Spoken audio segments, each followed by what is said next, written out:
A questão da desconfiança, suspeição ou crítica às urnas não é algo privativo meu. Eu poderia citar vários nomes, citaria apenas alguns aqui. O senhor Flávio Dino, em 2012, quando ele perdeu a eleição, ou 2010, quando ele perdeu a eleição para o governo do Maranhão. Ele diz, eu teria um vídeo, mas foi indeferido o pedido, mas no vídeo está o seguinte: hoje eu tive a oportunidade de ser vítima de um processo que precisa ser aprimorado, ser melhor auditado, que é o sistema das urnas eletrônicas. E depois, o senhor acredita que houve fraude? Houve várias modalidades. Palavra do senhor Flávio Dino.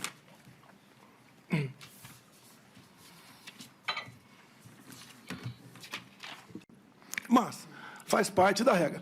Vossa Excelência, o senhor ministro Fux, aqui do Supremo, não me viram desrespeitar uma só ordem do senhor. Não me viram em nenhum momento eu agi contra a Constituição. Eu joguei dentro das 4 linhas o tempo todo. Muitas vezes me revoltava, falava palavrão, me revoltava, tá? Falava o que devia falar, sei disso, mas, no meu entender, fiz aquilo que tinha que ser feito. Eu leio um outro trecho aqui, com 1h, 13 minutos e 59 segundos da reunião, onde o senhor disse, entre aspas, pessoal, perder uma eleição não tem problema nenhum. Nós não podemos perder a democracia numa eleição fraudada. Olha o Fachin, o cara não tem limite. E não vou falar que o Fachin está levando 30 milhões de dólares. Não vou falar isso aí.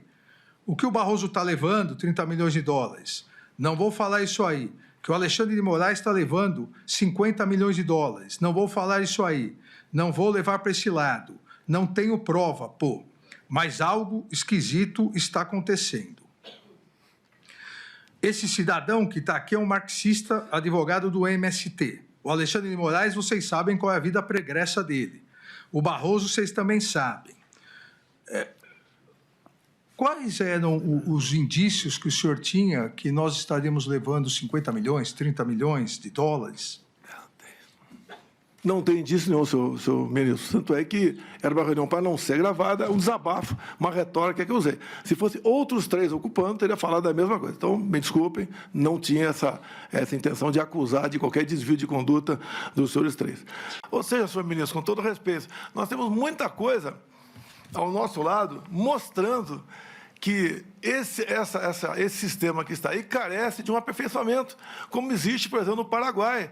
No Paraguai, a eleição, no meu entender, ideal, o papel da urna, como passou a existir nas últimas eleições, até na Venezuela, que foi permitido lá notar que algo de anormal estava acontecendo. Nós não podemos esperar que aconteça isso no Brasil para tomar providência. Me permita aqui, eu estou baseado, as minhas críticas, eu posso ter exagerado na forma, na entonação, mas na Associação Nacional dos Peritos Criminais Federais, não sou eu que, da minha cabeça, se bem que acredito, com todo respeito, pela imunidade parlamentar, pelo fato do parlamentar ele poder usar das palavras, voto, à vontade, eu poderia, lá atrás, como sempre falei isso aí, talvez esse vício eu tenha trazido para o Poder Executivo. É a acusação de fraude nas urnas eletrônicas e parcialidade da Justiça Eleitoral.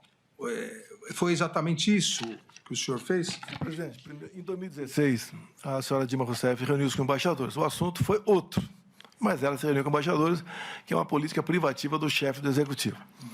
2 meses antes dessa minha reunião com embaixadores, o senhor ministro Fachin também se reuniu com embaixadores. E a ênfase foi que, tão logo o TSE concluísse a apuração, os respectivos chefes de Estado deveriam, então, reconhecer o ganhador. Essa é a norma, é a regra, só que me causou surpresa. Daí eu convidei os embaixadores para mostrar o inquérito 1361. E, com todo respeito, mesmo que seja um outro foco, um inquérito, tá? Após a minha conversa com embaixadores, no dia seguinte, ser classificado como confidencial, a gente fica um pouco surpreso com isso. E, obviamente, não foi de agora, não foi enquanto do então presidente Jair Bolsonaro. Desde 2012, no mínimo, eu sempre lutei pelo voto impresso. Nós estávamos na iminência de aprovar uma PEC dentro da Câmara dos Deputados, que tratava do voto impresso. A autoria da deputada Bia Kicis, o relator, o deputado Felipe Barros. Quando, então, o senhor ministro Barroso foi lá para o parlamento, conversou com lideranças, no dia seguinte foram trocados os componentes da comissão especial, nós perdemos a votação na comissão, depois o presidente resolveu levar para o plenário, ganhamos, mas não com voto qualificado. Então, essa questão do voto impresso é uma coisa minha desde há muito tempo, como foi do Flávio Dino, como foi de outras personalidades, a mais variada possível, a maioria de esquerda. Então, se eu exagerei na retórica, devo ter exagerado com toda certeza. Mas a minha intenção, meu objetivo sempre foi mais uma camada de proteção por ocasião das eleições, de modo que evitasse qualquer conflito, né? Qualquer suspeição. O sentimento de todo mundo é que não tínhamos mais nada o que fazer. Se tivesse ser feito alguma coisa, seria lá atrás, via Congresso Nacional. Não foi feito, então tínhamos que entubar o resultado das eleições e poder até a Vossa Excelência perguntar por que não passou a faixa. Eu não ia me submeter à maior vaia da história do Brasil, só de concordar comigo. Eu me submeter a um... mas eu não iria perguntar para o senhor. Não, eu sei que o senhor não ia perguntar, mas seria uma explicação, porque alguns dizem que muita coisa aconteceu porque eu não passei a faixa. Não passei porque não me submeter a passar a faixa para esse atual mandatário que está aí. Que foi levar estudos sobre o artigo 142 e uma minuta de decreto com considerandos, uma minuta que previa a quebra da normalidade democrática? Para tratar de minuta, não. Eu lembro que ele teve lá, foi várias vezes teve na Alvorada, foi uma vez só não. Raras vezes conversei com ele. Ele não é a pessoa adequada para tratar de minuta, seja qual for. Ele que o senhor diz? O Felipe Martins. Felipe Martins. Se bem que eu digo uma coisa, né? Quando se fala em minuta, dá a entender que é uma minuta do mal. Da nossa parte, tá?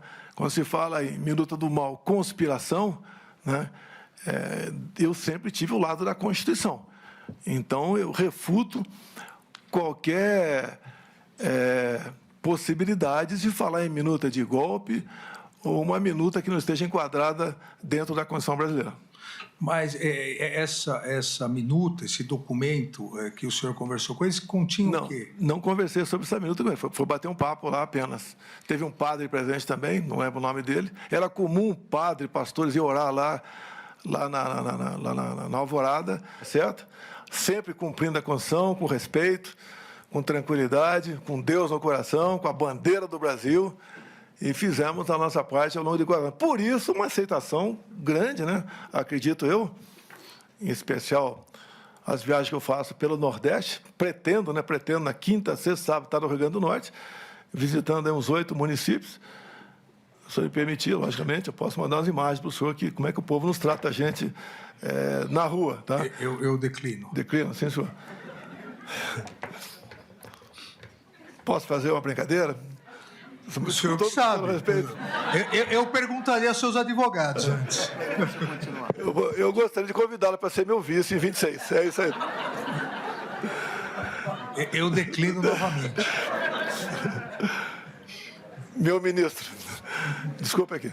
O melhor de mim, sofri muito, minha família sofreu muito. O senhor não imagina o que é trabalhar de domingo a domingo, raramente uma folga lá para o Guarajá para dar uma volta de jet ski, e sendo massacrado o tempo todo por grande parte da nossa mídia, porque não é que eu cortei a propaganda por maldade, é que eu tinha teto de gastos. Nenhum governo, o presidente Temer aprovou o teto de gastos, eu votei favorável ao teto de gastos, concordo, tá certo? Mas nem o presidente Temer teve o teto de gastos, porque passou para outro governo essa questão. E nós conseguimos segurar a economia graças a essa emenda da Constituição, que foi revogada ainda na transição. O senhor pode ver, foi revogada na transição. Na transição mesmo, os deputados não estão mais com o senhor. O senhor é presidente, mas o senhor está ali chupando um bagaço de cana o tempo todo. Ou seja, fizemos a nossa parte, demos tudo de mim. Se não fosse a campanha de Pix, que eu não fiz, eu não estaria como estaria sobrevivendo hoje em dia. 17 milhões, depois tem um pingado, chegou a 18 milhões de reais, e a gente gasta. Não pode trabalhar de graça. Então, se não teria como ajudar meu filho, está nos Estados Unidos também. É outra história isso aí. Ou seja, Eu agradeço. Eu dei mais dinheiro do que o Criança Esperança, inclusive, né? Senão que o pessoal gosta da gente. Mas eu, senhor ministro, do coração, fiz e dei o melhor de mim na presidência, mesmo não esperando se eleger presidente. Então, agir dessa maneira. Agora, por favor, doutor Paulo Gonet, eu não torci para o pior. Se tivesse torcido para o pior, não teria desmobilizado os caminhoneiros lá atrás. E talvez, pela minha figura, o pessoal não fez absurdo. Agora, tem sempre os malucos ali que ficam com aquela ideia, né, de AI-5, intervenção militar, que as Forças Armadas, os chefes militares jamais iam embarcar nessa, porque o pessoal estava pedindo ali, até porque não cabia isso aí, e nós tocamos o barco, né? Então, me desculpa, respeitosamente, Vossa Excelência, não estimulamos nada de anormal. Doutor Procurador.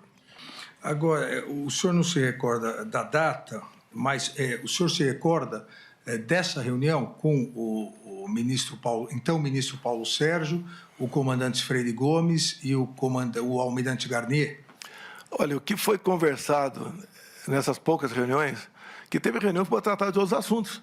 Por exemplo, tratamos de GLO, porque os caminhoneiros estavam parando na iminência de parar sobre o que poderia acontecer com aquela multidão em frente aos quartéis. Então, teve reunião para tratar exclusivamente desse assunto. Conforme falou o Freire Gomes, talvez tenha sido nessa reunião, nós estudamos possibilidades outras dentro da Constituição. Ou seja, jamais saindo das quatro linhas. Como o próprio comandante Paulo Sérgio falou, que tinha que ter muito cuidado na questão jurídica, porque não podíamos fazer nada fora disso. Obviamente, a gente sabia disso. Em poucas reuniões, abandonamos qualquer possibilidade de uma ação constitucional. Abandonamos e enfrentamos aí o ocaso do nosso governo. Um pontapé inicial de nada. Fora daqui, a gente não tem mais o que fazer. E, rapidamente, foi decidido que nada mais podia fazer, tanto é que acalmou tudo e cada um foi cuidar da sua vida. É a segunda vez que o senhor fala isso, então acho que é importante esclarecer. O senhor está dizendo que a cogitação, a conversa, o início dessa questão de Estado de sítio, Estado de defesa, teria sido em virtude da impossibilidade de recurso eleitoral, é isso? Sim, senhor. Okay. Essa é a minha última pergunta, senhor ministro. O senhor sabe que o seu partido recorreu e perdeu, só para... Não, daquela multa, 22 milhões? Sim, perdeu no plenário do Tribunal Superior Eleitoral. Foi recurso apenas em cima da multa, então? Exato. Não do mérito? Não, de tudo. Senhor ministro relator, exatamente essa era a minha última pergunta. Eu gostaria de saber se o réu, se o senhor Bolsonaro entende que, pelo fato de não se conformar com uma decisão do judiciário, se isso se conforma com as quatro linhas da Constituição, convocar comandantes militares para debater o assunto. Olha, foi um convite. Por que comandante militar? Tem a mesma formação minha, fizemos a mesma academia, fizemos as mesmas escolas de aperfeiçoamento. E o militar, nas horas boas e ruins, estão contigo. Eu não tinha clima para convidar ninguém para discutir qualquer assunto. Sobrou a eles, né? Até como um desabafo ali, não entre nós, eu para com eles. E eu ouvi o Paulo Sérgio, ouvi o Freire Gomes, ouvi o Garnier, e não pude ouvir muito ali o Batista Júnior, porque ele pouco falava, quase nada falava, ele nem leu o que seria a tal da minuta que ele acusa, ele declarou que nem chegou a ler aquele assunto.